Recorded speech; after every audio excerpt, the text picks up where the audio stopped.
You are listening to Black Revolutionary Media. Hear the latest, greatest, and most melanated revolutionary works produced for your listening experience. This episode is Look Back at It by Emily Waters, performed by Emily Waters and Mieko Gavia, directed by Heather Harvey. I got a right, you got a right, you got a right to the tree of life. I got a right, you got a right, you got a right to the tree of life. I got a right, you got a right, you got a right to the tree of life. I got a right, you got a right, you got a right to the tree of life. You got a right to the tree of life. Welcome. I'm so glad you joined us on this intergalactic underwater journey to sea and to the soil. You might be washing dishes right now, going on a run, driving, or just lying down. Whatever you are doing, thank you for tuning in, for sharing this virtual space with us. If you are able, please have a writing utensil and paper, a glass of water, and whatever you may need to feel comfortable. That may be a snack, some colored pencils, a pillow. Let us begin.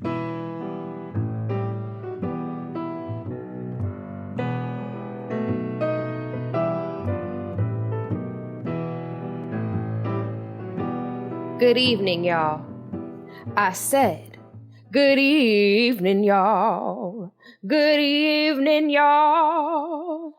We are gathered here on today, connected through sound waves, vibration, to remember our magic.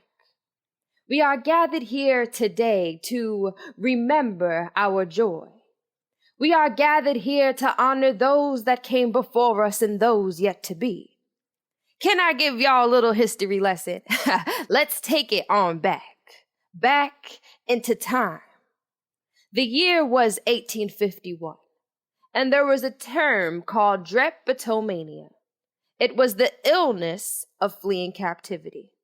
It was the illness of Black people believing they deserved freedom. Less than 100 years later, top sociologists in the United States were predicting that Black people would go extinct. A trick of the enemy. I don't think you heard me. I said they were predicting, no, planning for a future where Black people would not be on this planet. See, there was a time when I believed this story wrote my destiny, meaning I could not imagine a future for myself. Anybody else been there? When you can't see how you're going to make it to the next hour, let alone the next day. I've been places where I didn't know if I would make it to tomorrow, where I couldn't even see a tomorrow. But I'm here today to say, thank God I don't look like what I've been through. Let me say it on this side. I said, thank God I don't look like what I've been through. But see, I made it through. Come on, somebody.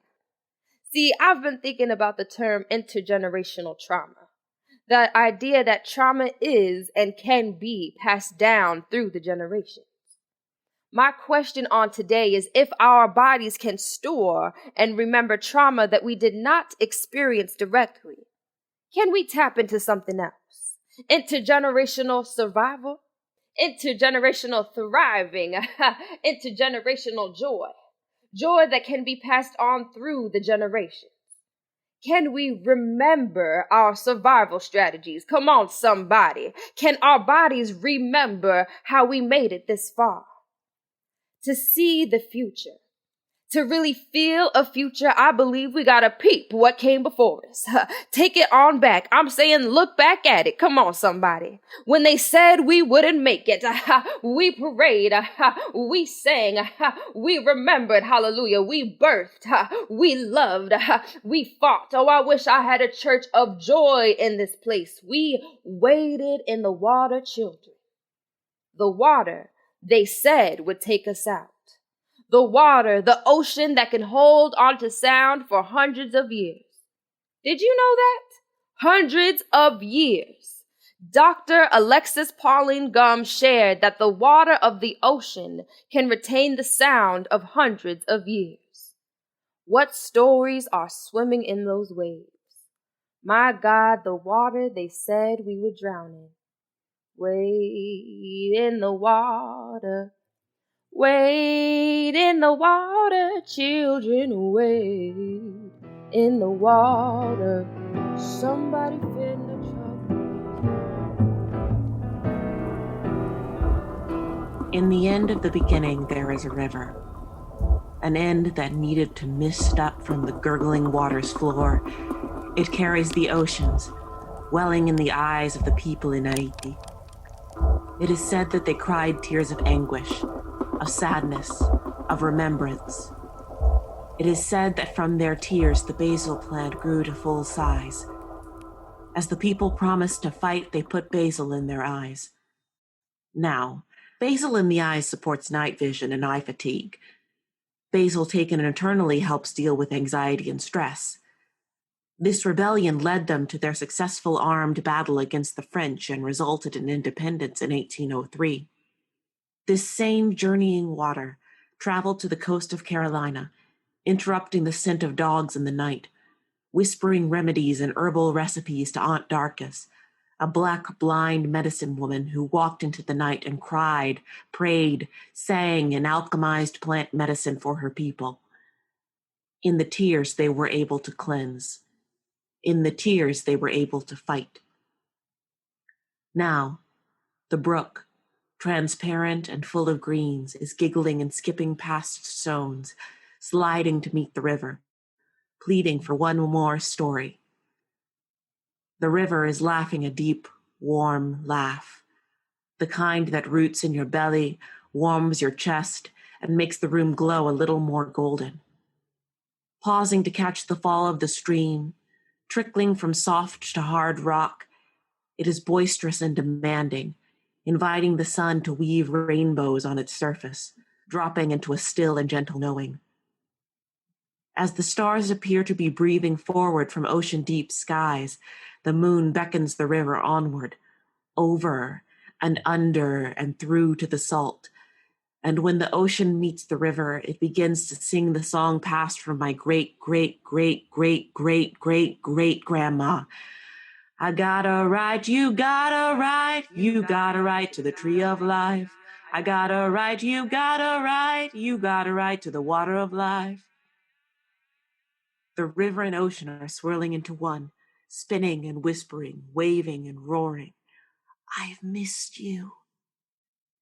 Now the stream is like, this is beautiful, but where is my story? The river and ocean laugh in harmony. The cool air whistles and is pulling drops of salt from the water stretched into gray wisps of the night, drops of rain, cool and bounce. The ocean remembers and begins its dance to the sand, teasing the shore with the sway of its tide. Have you heard of the mama who dances in circles? The ocean begins. Ripples in their belly make room for the cracking open. They are the salt, holding your song in the Atlantic. Many have tried to hoard the flecks of gold etched in their waves, confusing their shape-shifting for compliance. In the storm, you could still hear them say, remember, the hottest part of the flame is blue.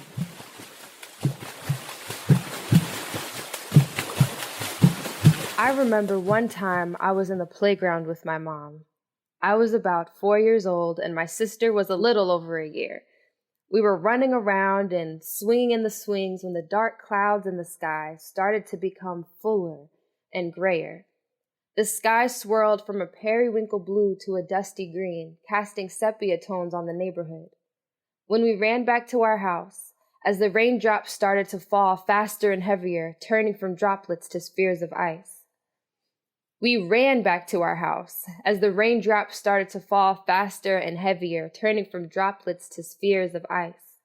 The wind was wild yet exacting. The trees rocked forward and back, forward and back. I remember being small and looking out of the window with my mom. Fist-sized chunks of ice plummeted from the skies. And with all the belief that could fill my 4-year-old body, I fell to my knees and yelled, "Oh God, make it stop!" As the word stop left my lips, the wind whistled to a halt, and everything became still. My mom, sister, and I looked at each other in wonder. As I grew older, I also carried this all-body consuming belief in the power of my word, in my connection to the skies and the winds and the storms and the prayers of my 4-year-old self. And when I packed my bags again 11 years later, made my playlist, got my braids done, and prepared to travel to the West Coast for college, my mom gifted me with her silk green scarf, a soft forest green. A scarf she had had since she was 15, a reminder of home, a ritual to protect my hair each night. If you are able, I invite you to pause or slow down and take a deep breath.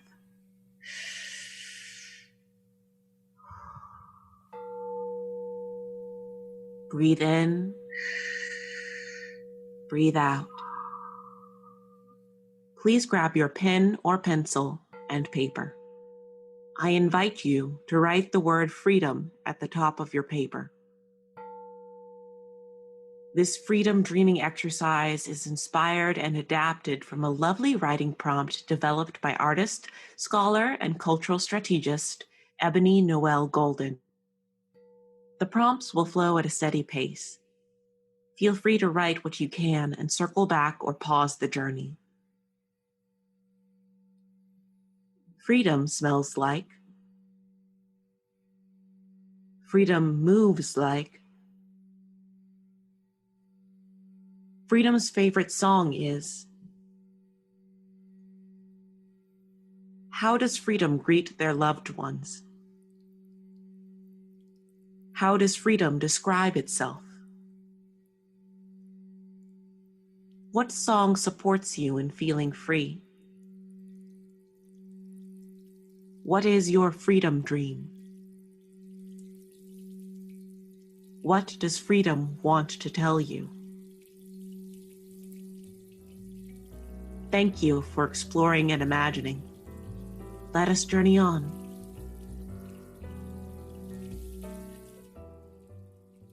Our story begins in 1803, when a group of Igbo people were stolen and brought to the coast of Georgia.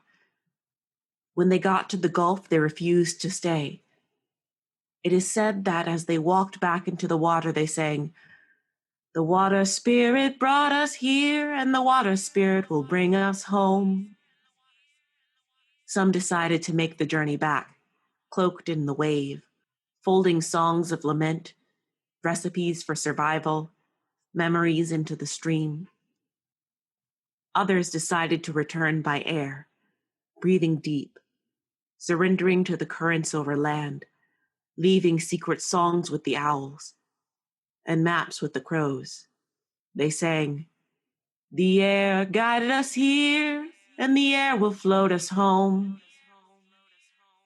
And even still, some of these folks stayed along the coast protecting, watching, and guiding their kin on land. One of these kin was my great-great-great-great-great-great-grand-somebody. Their name was V. Ominira. Born of the dance of a rush of wind and the curling river, it is said that V's first steps on land dipped to meet the roots of redwoods. V. Ominira carved the curves of canyons, and wherever V was, the plants and animals followed. Now, V's firstborn child was my mama's mama's mama's mama, born of soil and earth. Her feet traced circles in the sand. Her name was Mama Root, an herbalist and healer. If you had a sore throat, Mama Root knew exactly how to crush the pine bark. If you had anxiety, she knew exactly what tincture would soothe your spirit. How did she know this? Every night she would go to the ocean and sing, "I got a right, you got a right, you got a right to the tree of life."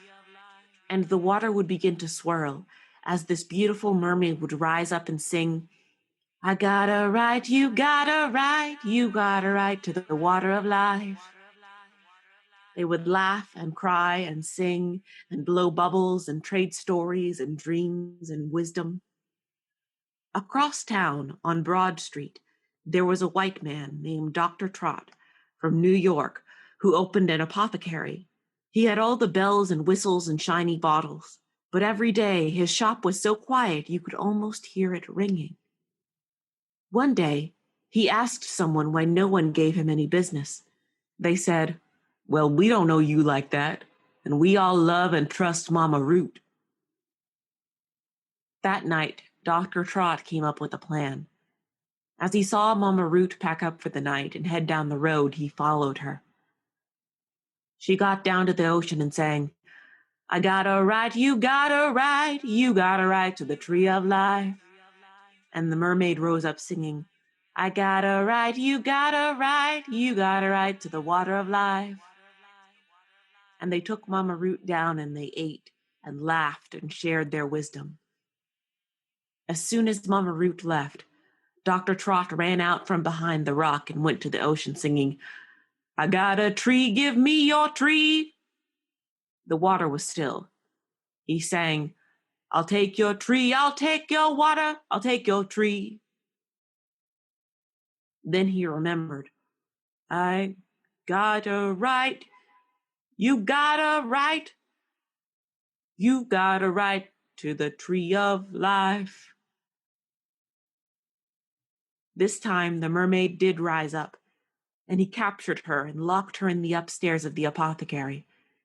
He announced to the city, come by Friday and witness my mermaid, the wonder of the ocean. That day, the rain came down on the city heavier than it had in years.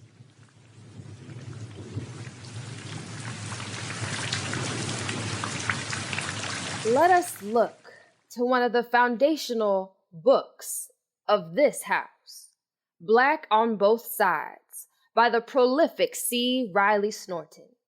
In this text, he uplifts and honors the story of Georgia Black. Y'all ready to look back at Georgia Black? I said, are you ready to look back at Georgia Black? A black trans woman from South Carolina who was a spiritual leader, mother, and healer born in 1906. When she was outed as a trans woman on her deathbed, the town of Sanford, Florida defended her. And one person is recorded as saying, she nursed members of our family through birth, sickness, and death. She was one of the best citizens in town. In an interview, Georgia Black shared, the doctor says he don't see how I could get married. But I don't pay no attention to that doctor. My husband and me had a peaceful, lovely life. Her last words were, I never done nothing wrong in my life. Meaning she remembered who she was. In a larger system that called her wrong, she called herself right. And she had and built with a community that loved her.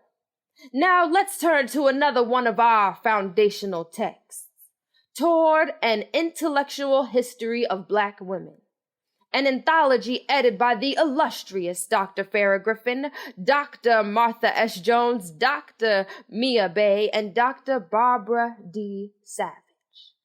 In this text, they honor Elizabeth, a black cis woman who witnessed the horrors of American slavery.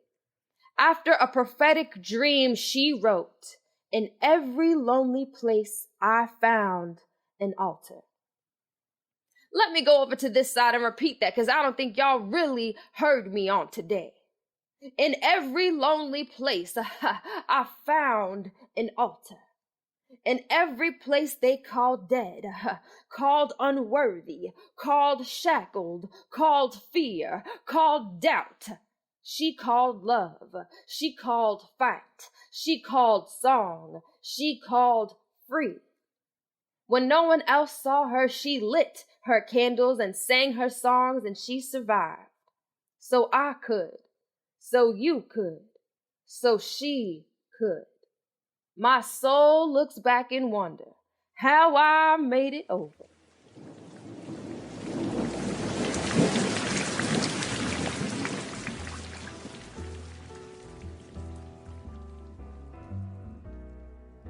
When I got back to school, I fell in love with the way the mountains cradled the campus. Being able to wear sandals in February and thinking 60 degrees was cold. I had brilliant professors and was finally in my nerd element. Yet, from the white kids in my hall who wanted to say nigga in the hallway, to the Africana Studies professor who said things like, Black women are the white people of Black people, and called the Combahee River Collective men haters. After having to read his article for homework, where he blamed the survivors of a certain infamous R&B singer, I dropped the class. And then there was this other time after a campus party, a white football player said he wanted to fuck somebody even if it was one of these Black bitches.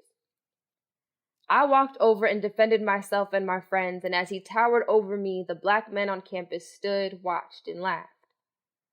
Trying to escape the loneliness I always felt pressed against my skin, the blues I felt rising in my chest, I looked for another storm to give stillness to. I fell in love with someone who pretended to be like a lifeguard, who loved me like he was drowning, singing gospel hymns while demons danced on the crow's feet of his smile. He walked around campus looking for the football player who disrespected us. In the dining hall, he told him, look, you're not from here, and check this out. If you disrespect another Black female cuz, I'll come for you. Remember, this campus don't have no gates to keep me out. I didn't realize the last sentence was directed at me. He curled his mouth into a smile, but his eyes remained a cold steel. A fist is the same size as a heart, beating. Dense into the freezer. Copper red taste in my cheek. Every day I felt like I was drowning. Blue purples calling for sky on my arms, and I couldn't remember how they got there. I remember walking with him along the highway, constriction in my chest. Whisked away by the wind, my soft forest green scarf was pulled down the road. The soft forest green scarf my mom gave me was gone. That night, I didn't lay my head down. In the morning, I gathered my bag and slipped through the door. Now, the bathroom window opened to the front yard, and he reached through asking me where I was going. I folded myself into an acceptable smile as I tried to figure out my next move. The sky turned into a mossy green, and the wind wove through the trees, knocking them forward and back, forward and back. My eyes glassy and unfocused, I just needed to make it to the bus. Suddenly, I couldn't see. I lifted my hand to remove what I thought was a plastic bag, but it was my soft forest green scarf. The soft forest green scarf I thought I would never see again. Through the howling wind of the night, the air brought it back to me. It was as if a small voice said, "You were meant to survive." I couldn't see myself floating, but my family did. They called me home on a cross-country train through red rock, over brown flatlands and quiet creeks, back to the East Coast, and then to the Southeast, to the Carolinas.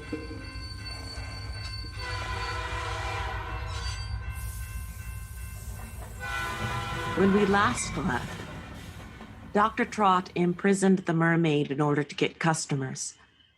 For weeks, Charleston experienced heavy rain, flooding, and roaring winds. Mama Ruth went to Dr. Trott and said, "You need to free the mermaid. You stole her from her child in the ocean. Let her go and the storms will stop." Dr. Trott laughed in her face and refused to let the mermaid return home. So that night, all the folks in the city gathered with Mama Root and knocked on Dr. Trott's door, demanding he free the mermaid. He refused, so they knocked the door down.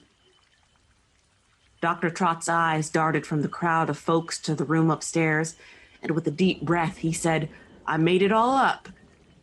There was never a mermaid. Suddenly, everyone heard a loud crash. See, the roof of the apothecary had been holding the tears of the sky for weeks and weeks and weeks, and collapsed under the pressure. The rain flushed all of the bottles and fish out of the building, and the mermaid returned home. Just like the river always knows that it's headed to the ocean. Some may try to block it, but the water always returns home. In the end, there is a glistening of scales just below the surface. I see them laughing with dolphins. The water remembers. The water remembers even when you think you forgot.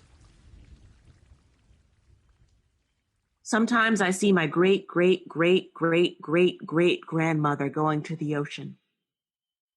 I wonder if she stared at the line where it seems the ocean ends while it blends into the sky. It is the beginning, middle, and end simultaneously. Zora Neale Hurston wrote that men love to clip time to bits.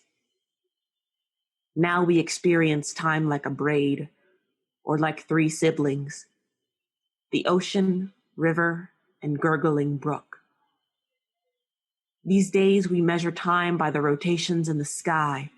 We follow the rhythms of plants, noticing their weave and sway, the way they hold morning drops of water and call in the sun.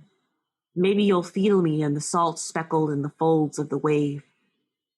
Maybe you'll hear me in the rumbling bubbles of the rushing river. Maybe you'll sense me swirling at the mouth of the cave. I am in the vibration of the whale song, the whispers of the fish, the steam of the hot springs. I am the descendant of what you imagine to be possible, sharing my voice, 7 generations forward and back, and here, right now, reflecting you back to you. Whale songs, whispers, and recipes, secrets misting from my surface. I place my soft forest green scarf on my braids and lay my body down to rest.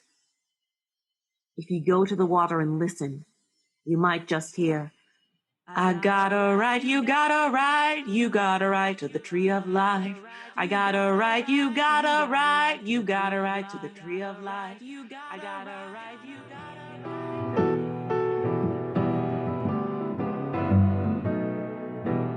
Now, to circle back. As I was working on this sermon and studying and singing, learning, meditating, and praying, I was having difficulty feeling hopeful, and I felt unrooted. Now, sometimes when I feel this way, I take a book and open it to a random page and try to find some inspiration. This time I opened Emergent Strategy by Adrienne Marie Brown. And the line that jumped up from the page and into my heart was this: we are in an imagination battle. Whew. A little further down, she goes on to say, imagination turns brown bombers into terrorists and white bombers into mentally ill victims. I often feel I am trapped inside someone else's imagination, and I must engage my own imagination in order to break free. I must engage in my own imagination in order to break free. It is this imagination that is rooted in our ancestors weaving seeds into the braids of their loved ones' hair in the face of seemingly insurmountable danger. It is this imagination that is woven into our quilts, our songs, our movements. Today, I imagine myself free and I claim it. I'm reaching out to grab it, to embrace it. I see myself free. I see you free. Can you say it with me? I see me free. What are you weaving into the hair of future generations? What are you planting for yourself now? What freedom dreams are you beaming out to the future? Who is in your lineage? Let me say it again. When I look back at it. Said when I look back at it. Look back at it. Look back at it. When I look back at it, I can remember and I can believe in where I'm going.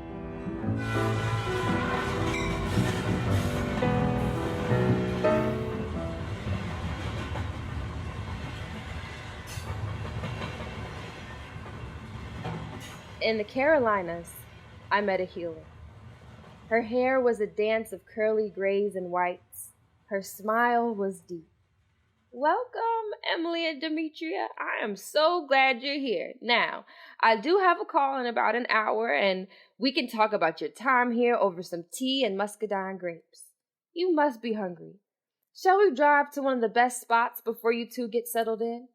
I nodded enthusiastically. And when I tell you I had the best mac and cheese, the cheese to pasta ratio was perfect. The smokiest barbecue chicken and amazing greens. This is a meal I still dream about to this day. Here the trees were sturdy and proud. The moss draped like hair on the branches wisped and whispered in a soft forest green, while the leaves quietly swayed with a gentle knowing. The sky was a tender blue, and I took some of the deepest breaths I took in months. This healer asked me how my body felt.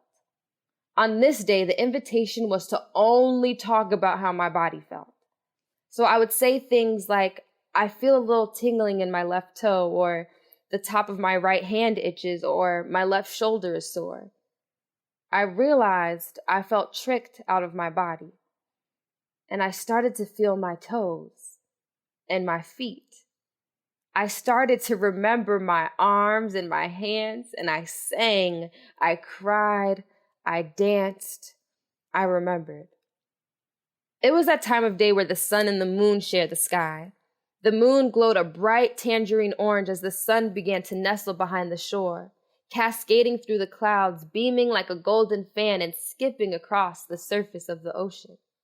That night, I braided my hair, wrapped it in my soft forest green scarf, and laid my body down to sleep. Our last morning, I had some of the best sweet cornbread and maple butter, and we went back down to the ocean. I wrote myself a prayer of letting go, a promise of possibility, a promise of possibility. And with all the belief of my 4-year-old self, I found my own stillness in the center of roaring winds.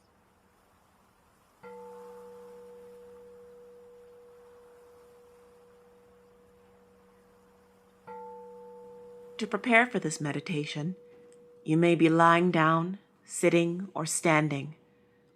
Breathe in. Breathe out.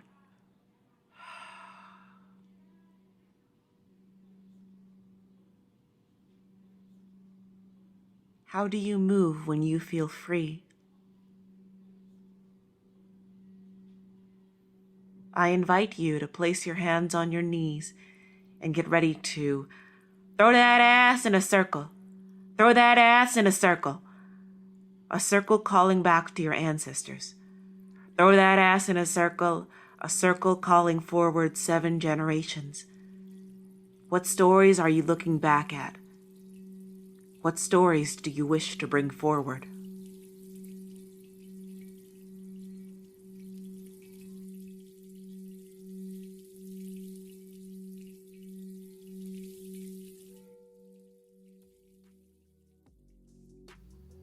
Thank you for listening to Black Revolutionary Media.